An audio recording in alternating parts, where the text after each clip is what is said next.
Yeah, you do okay, no problem. You mantan ti kau kan? Terima kasih Tuan Ketua.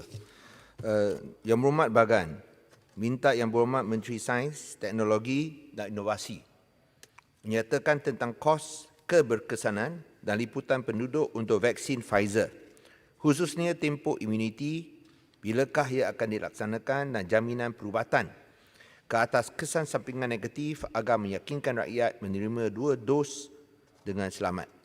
Nyatakan juga mengapa Pfizer dipilih dan bukan vaksin daripada syarikat lain termasuk di Amerika Syarikat, China, Rusia serta perbandingan kos dan keberkesanan vaksin-vaksin tersebut. Dan tambah lagi, adakah ahli parlimen akan menjadi yang pertama menerima vaksin ini supaya menjadi satu contoh kepada semua negara. Sekian, terima kasih. Terima kasih Yang Berhormat. Silakan Yang Berhormat Menteri. Muhammad, ni kes batu ni kita tak boleh ambil mudah sebab benda ni kalau tiba-tiba ada berlaku jangkitan di kalangan ahli parlimen, dia membahayakan kita. Jadi pelanggaran ini adalah pelanggaran syarak yang luar biasa, maka saya minta speaker sendiri merujuk dia kepada jawatankuasa hak dan kebebasan. Hukuman daripada Kementerian Kesihatan lain, tetapi di pihak parlimen sendiri mesti dibawa kepada jawatankuasa hak dan kebebasan. Bila you cakap Speaker, berkenaan dengan batu. How can you do that? Yang Berhormat, saya akan teliti perkara ini sama ada saya mempunyai kuasa untuk refer dia ataupun satu usul mesti diberi pemberitahuan. Saya beri sedikit Jadi banyak. betul, saya menyokong cadangan Arau. Kalau perkara ini dalam parlimen kita ada imun, tak ada siapa boleh dakwa kita. Kita ada immunity. Mana-mana pihak tak boleh ambil tindakan pada kita kecuali parlimen sendiri. Jadi jawatankuasa hak kebebasan ni macam mana yang Arau cadang patut kita ambil tindakan. Nobody boleh ambil tindakan pada kita. Saya faham. Ini kita apa pun kita buat dalam dewan ni, tak ada siapa boleh ambil tindakan pada kita. Tak apa, saya ambil maklum perkara ini, saya akan teliti dan kita akan lihat apa yang boleh kita buat. Yang Berhormat, tolong kita nak sebab sambung. ini Yang Berhormat Menteri, silakan. Tuan Speaker, ini perkara pokok sebab batu ini bukan semua ahli keluarga mesti dikuarantin dan dianggap sebagai kontak rapat. Jadi ada definisi kontak rapat mengikut Kementerian Kesihatan. Jadi bukan kerana abang dia sudah kena COVID, dia automatically menjadi kontak rapat. Masalahnya YB.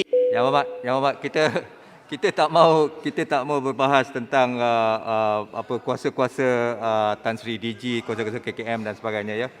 Maaf.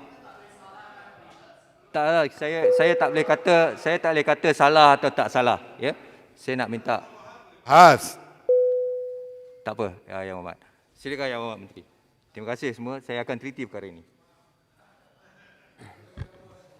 Tuan Yang di-Pertua, untuk makluman Ahli Yang Berhormat Bagan dan Dewan, kerajaan melalui Kementerian Kesihatan Malaysia telah menandatangani perjanjian pembelian awal dengan syarikat Pfizer pada 24 November 2020. Pemilihan vaksin ini adalah berdasarkan kepada laporan interim ujian klinikal dan ianya telah diterbitkan di The New England Journal of Medicine pada 10 Disember 2020 yang menunjukkan bahawa vaksin berkenaan didapati mempunyai tahap keberkesanan 95% dalam mencegah jangkitan COVID-19 dan kerajaan turut mendapat akses data untuk menilai kualiti, keselamatan dan tahap keberkesanannya. Vaksin ini juga telah mendapat Emergency Use Authorization daripada 7 negara termasuklah United Kingdom, Amerika Syarikat, Bahrain, Kanada, Saudi Arabia, Mexico dan Singapura. Walau bagaimanapun, keputusan penggunaan vaksin tersebut di Malaysia masih tertakluk kepada pendaftaran dan kelulusan daripada bahagian Regulatory Pharmacy Negara, NPRA, Kementerian Kesihatan. Proses ini telah bermula dan semua data yang dibekalkan oleh pihak Pfizer akan diteliti oleh NPRA. Bekalan vaksin COVID-19 daripada syarikat Pfizer ini dijangka akan mula diterima pada suku pertama tahun 2021 merangkumi 12.8 juta dos bagi menampung keperluan imunisasi 20% atau 6.4 juta rakyat Malaysia. Jawatan Kuasa Khas Akses Bekalan Vaksin COVID-19 JKJAV telah ditubuhkan dengan objektif untuk memastikan bekalan vaksin COVID-19 diperoleh dengan segera, selamat dan sempurna. JKJAV bertujuan menyediakan rangka kerja dan pelan perolehan serta pengagihan vaksin COVID-19 apabila ia diluluskan untuk kegunaan di Malaysia. Jawatan kuasa ini dipengusikan bersama oleh saya dan Yang Berhormat Menteri Kesihatan serta dianggotai oleh pelbagai kementerian dan jabatan. Selain vaksin COVID-19 daripada Pfizer, Malaysia juga telah menyertai fasiliti COVAX yang menjamin akses bekalan vaksin sebanyak 10% populasi negara.